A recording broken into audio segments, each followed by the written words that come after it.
नमस्कार दोस्तों, all is well हमेशा की कहानी में आप सभी का स्वागत है। आज मैं आपको सुनाने जा रही हूँ धर्मराज जी की कहानी।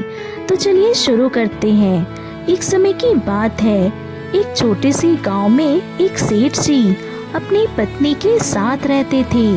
वे बहुत धनी और धार्मिक प्रवृत्ति के थे, लेकिन उनके पास एक ही चीज की कमी थी, कोई संतान नहीं थी।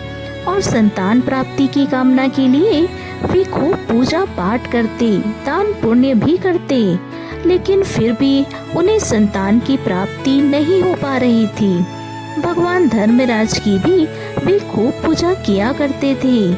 एक बार जब वे भगवान धर्मराज की पूजा कर रहे थे, उसी समय भगवान धर्मराज ने उन्हें दर्शन देकर कहा, मैं तुम्हारे पुण्य कर्मों से बहुत प्रसन्न हूँ, इसलिए तुम्हें पुत्र प्राप्ति का वरदान देता हूँ।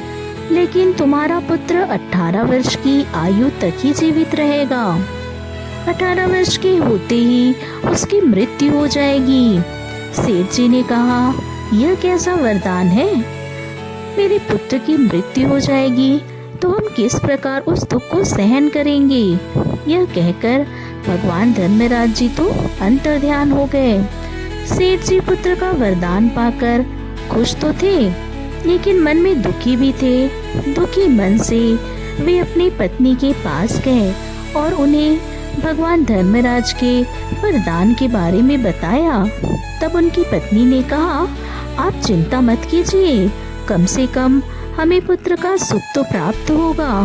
अब हम निसंतान तो नहीं रहेंगे। हमारी किस्मत में अगर इतना ही सुख लिखा है तो इतना ही सही, आप चिंता को त्याग दीजिए और पुत्र के आने की खुशी मनाइए।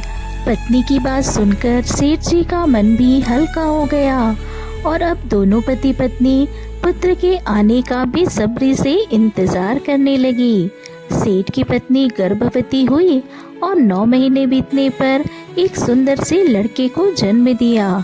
सेठ जी और उनकी पत्नी की खुशी का ठिकाना ही नहीं था। वे अपने बच्चे के लालन पालन में पूरी तरह व्यस्त हो गए। उन्होंने अपने बेटे का नाम राम रखा। वे उसे बहुत प्यार करते थे। धीरे धीरे राम 8 साल का हो गया। एक दिन राम ने सेठ जी से कहा, पिताजी, मैं कहीं घूमने जाना चाहता हूँ, घर में रहकर मैं बोर हो गया हूँ। सेठ जी ने कहा, कहाँ घूमना है मेरे बेटे को?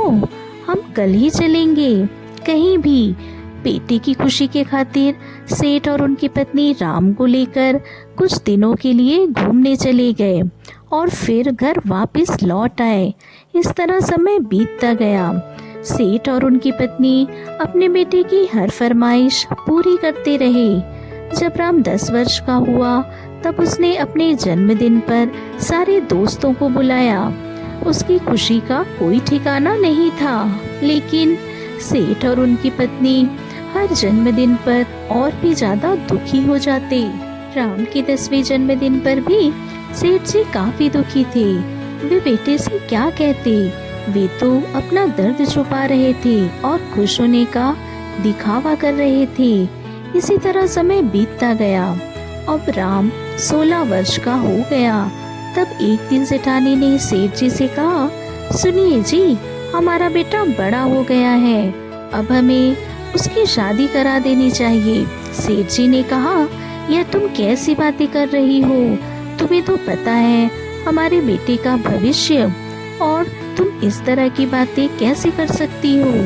सेठानी ने कहा, आप यह सोचिए, कैसे भी करके अच्छी लड़की देखिए और राम की शादी करवा दीजिए।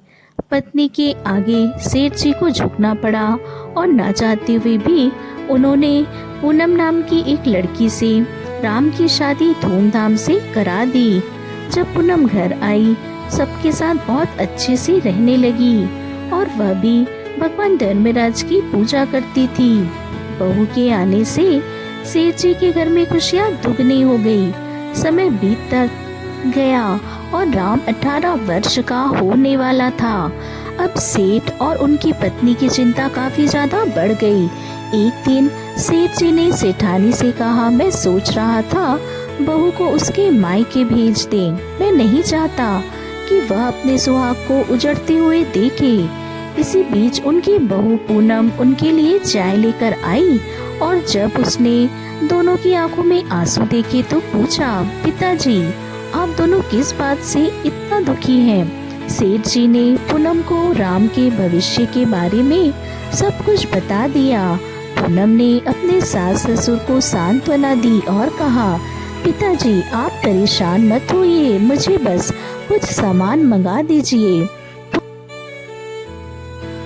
बहू पूनम ने एक दीपक, पीतल का लोटा और गाय मंगवाई।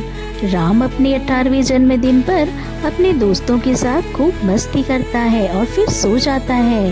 रात को 12 बजे यमराज के दूत राम के प्राण लेने आते हैं, लेकिन पूनम ने द्वार पर दीप जलाया हुआ था। दीपक ने यमदूतों को रोक दिया। जब यमराज के दूत और आए तो पूनम ने लोटा और गाय से उनकी राह रोक दी। अतः यमराज स्वयं राम के प्राण हरने आए। पूनम ने उन्हें प्रणाम किया और यमराज ने पूनम को सौभाग्यवती भव कहा। भगवान आपने मुझे सौभाग्यवती कहा है तो मैं अपने पति के बिना सुहागन कैसे रह सकती हूँ? यमराज पूनम की भक्ति और चतुराई से प्रभावित हो गए। उन्होंने पूनम को आशीर्वाद दिया कि वह सदा सुहागन रहेगी और राम के प्राणों की रक्षा की। यमराज ने राम के जीवन की अवधि बढ़ा दी और अंतर ध्यान हो गए। सुबह जब सेठ और उनकी पत्नी ने बेटे राम को जीवित देखा तो उनकी खुशी का ठिकाना नहीं रहा। पूनम ने अपने सास ससुर को सारी बात बताई। उन्हें अपनी बहू पर बहुत गर्व हुआ और कुछ समय पश्चात उन्हें भी एक पुत्र की प्राप्ति हुई। सेठ जी अपने भरे पूरे परिवार के साथ खुशी से रहने लगे।